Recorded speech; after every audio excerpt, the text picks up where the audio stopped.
Okay, you may have seen this plastered on a locker room door or under someone's name in your yearbook, but Philippians 4:13 says, "For I can do everything through Christ who gives me strength," right? And a lot of times we think about that as far as sports are concerned, right? I can do all three things through Jesus. And yes, to an extent, there are some promises in Scripture that with the Lord, He can allow you to do great feats of strength.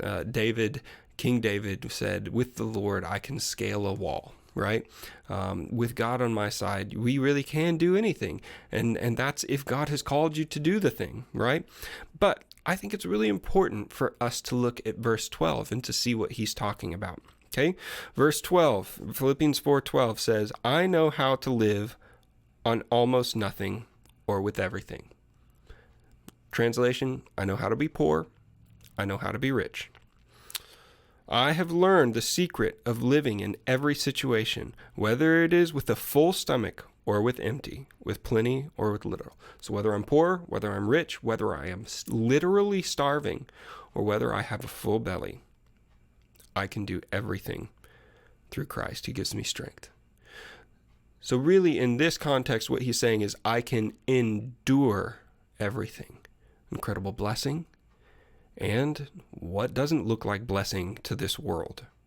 I can endure it because of Jesus who gives me strength. Now, let me say, some of the people who are struggling the worst with their mental health have incredible amounts of physical blessing in this life. Okay? Physical health, mental health, it's kind of an even board there. All right? And so just because your family has more money than somebody else doesn't necessarily mean your life is much easier. Money usually only buys comfort and convenience. It doesn't really buy you much else. It doesn't buy you more time. Okay? And so sometimes having a lot of money can create a lot of problems. And that's what he's saying is I can endure the problems of having a lot of money. I can also endure a lot of the problems of having no money, which includes hunger, literal hunger, starvation. I can face that because of Christ who gives me strength.